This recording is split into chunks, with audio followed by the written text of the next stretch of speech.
14 अगस्त की रात को और क्या क्या हुआ था, कैसे भारत का विभाजन हुआ था, क्यों महात्मा गांधी आजादी के जश्न में शामिल नहीं हुए थे, और एक ही दिन आजाद होने के बावजूद भी पाकिस्तान 14 अगस्त को ही क्यों अपना स्वतंत्रता दिवस मनाता है। इन सब सवालों के जवाब हम आपको आज की इस वीडियो में देंगे और बताएंगे कि आखिर 14 अगस्त की रात को ऐसा क्या हुआ था जिसने भारत का इतिहास हमेशा के लिए बदल दिया था। महात्मा गांधी के जन आंदोलन और सुभाष चंद्र बोस की आजाद हिंद फौज ने अंग्रेजी हुकूमत की नींव हिलाकर रख दी थी। अंग्रेज समझ गए थे कि अब ज्यादा समय तक भारत को गुलाम बनाकर नहीं रखा जा सकता। फरवरी 1947 को ब्रिटेन द्वारा लॉर्ड माउंटबेटन को भारत का अंतिम वायसराय नियुक्त किया गया। उन्हें ये जिम्मेदारी दी गई कि भारत जाकर उनको व्यवस्थित तरीके से देश को आजाद करना है। अंग्रेजों की हमेशा से ही ये नीति रही थी कि वे जिस भी देश को आजाद करते वहां के लोगों में फूट डालकर उसका विभाजन कर देते थे, और ऐसा ही अंग्रेजों ने भारत में भी किया। भारत में लंबे समय तक हिंदू, मुसलमान, सिख, ईसाई सभी धर्मों के लोग आपसी भाईचारे और प्रेम के साथ रहते थे। लेकिन बंगाल में सन 1905 में अंग्रेजों ने डिवाइड एंड रूल का गंदा खेल शुरू किया, जो बाद में भारत पाकिस्तान के विभाजन पर आकर खत्म हुआ। लॉर्ड माउंटबेटन ने भारत की आजादी के लिए 3 जून 1948 का दिन तय किया था, लेकिन भारत की आजादी के साथ ही देश में बंटवारे की मांग भी उठने लगी। जगह जगह बंटवारे को लेकर दंगे होने लगे। मोहम्मद अली जिन्ना देश के पहले प्रधानमंत्री बनना चाहते थे, लेकिन महात्मा गांधी ने पंडित जवाहरलाल नेहरू को वचन दिया था कि वे उन्हें ही भारत का पहला प्रधानमंत्री बनाएंगे। जिसके बाद जिन्ना ने भारत के एक बहुत बड़े हिस्से को पाकिस्तान नाम से अलग देश बनाने की मांग उठा दी। देश में हिंदू मुसलमानों को लेकर दंगे होने लगे। सबसे ज्यादा असर पाकिस्तान और बंगाल में देखने को मिल रहा था। लगातार बढ़ती हिंसा और दंगों के बीच लॉर्ड माउंटबेटन ने आजादी की तारीख 3 जून 1948 की बजाय 15 अगस्त 1947 तय कर दी। 14 अगस्त की रात दिल्ली में तेज बारिश हो रही थी। लाखों की संख्या में लोग रायसीना हिल पर इकट्ठा हो रहे थे। रात के लगभग 10 बजे जवाहरलाल नेहरू, सरदार पटेल, डॉक्टर राजेंद्र प्रसाद और वायसराय माउंटबेटन सहित कई बड़े नेता वहां पहुंचे। वहां मौजूद हर किसी की आंखों में आजादी की चमक नजर आ रही थी।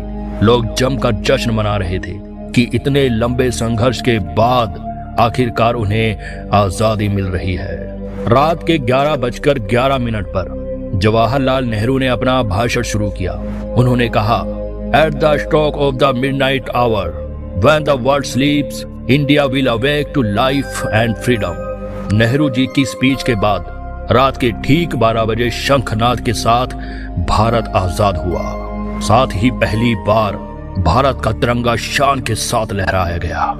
उसी रात भारत का विभाजन भी हुआ और पाकिस्तान नाम का नया मुल्क बना। अगली सुबह जवाहरलाल नेहरू ने प्रधानमंत्री की शपथ ली और उनके साथ 14 अन्य लोगों ने मंत्री पद और गोपनीयता की शपथ ली। लेकिन उस समय कोई भी राष्ट्रगान नहीं गाया गया था, क्योंकि जनगण मन भले ही 1911 में लिखा जा चुका था, लेकिन उसे राष्ट्रगान का दर्जा सन 1950 में मिला था। 16 अगस्त को लाल किले पर नेहरू और उनकी कैबिनेट ने तिरंगा फहराया था। 17 अगस्त को 1500 ब्रिटिशियर्स के साथ पहली टीम अपने देश रवाना हुई। भले ही अंग्रेजों ने 200 सालों तक भारत को कितना ही लूटा हो और तरह तरह के जुल्म हम भारतीयों पर ढाए हो, लेकिन अतिथि देवो भवः की परंपरा हमेशा से हमारे खून में रही है। सभी ब्रिटिशियर्स को पूरे सम्मान के साथ बारातियों की तरह विदा किया गया। एक साल बाद 27 अगस्त को अंग्रेजों की अंतिम टीम रवाना हुई और उन्हें भी बैंड बाजे के साथ विदा किया गया। अब बात करते हैं कुछ तथ्यों की, जैसे क्यों 15 अगस्त का दिन ही आजादी के लिए चुना गया। यह दिन माउंटबेटन ने चुना था क्योंकि 1945 को इस दिन जापान ने अलाइड देशों के सामने आत्मसमर्पण कर दिया था और माउंटबेटन उस समय अलाइड देशों के कमांडर थे। वहीं भारतीय ज्योतिषाचार्यों ने कहा कि भारत के लिए 15 अगस्त का दिन अच्छा नहीं है, लेकिन माउंटबेटन भी वह दिन बदलने के लिए तैयार नहीं थे। अंत में 14 अगस्त की रात 12 बजे का समय आजादी के लिए तय किया गया। पर इस आजादी के जश्न में महात्मा गांधी शामिल नहीं हुए थे। नेहरू जी और सरदार पटेल ने गांधी जी को पत्र लिखकर कहा था कि जिस आजादी के लिए आप इतने सालों से संघर्ष कर रहे हैं वह हमें मिल रही है और आप ही हमारा मार्गदर्शन करने के लिए यहाँ नहीं है। असल में उस समय महात्मा गांधी जी बंगाल में अनशन कर रहे थे। वे हिंदू और मुसलमानों के बीच हो रहे दंगों से काफी व्यथित थे। महात्मा गांधी ने कहा कि इतनी हिंसा के बाद जो आजादी मिल रही है, इस आजादी की कल्पना मैंने नहीं की थी। ये तो सत्ता के लालची लोगों द्वारा ली गई आजादी है, और जहां हमारे देश के दो भाई आपस में लड़ रहे हो और देश बढ़ रहा हो, वहां मैं किसी भी प्रकार का जश्न कैसे मना सकता हूं। अब सवाल आता है कि भारत और पाकिस्तान एक ही दिन आजाद हुए थे, तो पाकिस्तान एक दिन पहले अपना स्वतंत्रता दिवस क्यों मनाता है? असल में इसके पीछे कोई भी सटीक लॉजिक नहीं है।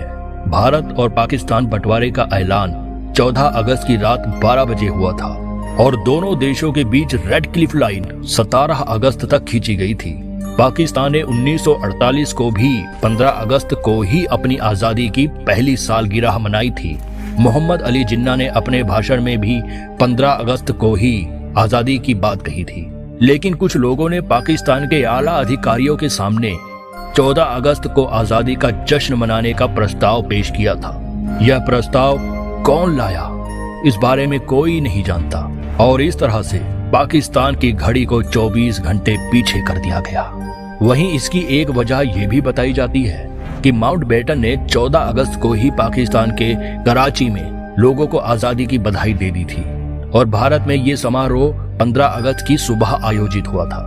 लेकिन सच क्या है, इस बारे में कोई भी ठोस दस्तावेज मौजूद नहीं है। तो दोस्तों, ये थी 14 अगस्त 1947 की उस काली रात की कहानी जिसने भारत और पाकिस्तान का बंटवारा कर दिया था। यह इतिहास का सबसे बड़ा बंटवारा माना जाता है, जिसमें लगभग 1.5 करोड़ लोग विस्थापित हुए थे और लाखों लोगों की दंगों में जान चली गई थी।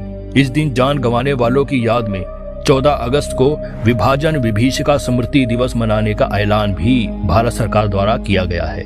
दोस्तों, उम्मीद करते हैं आपको वीडियो में दिखाई गई जानकारी पसंद आई होगी। वीडियो को लाइक करें और शेयर करना ना भूलें, जिससे हमें आपके लिए नई नई वीडियो बनाने की प्रेरणा मिलती रहती है। आज के लिए इतना ही। आपसे फिर मिलेंगे एक नई वीडियो और ढेर सारी रोचक जानकारी के साथ।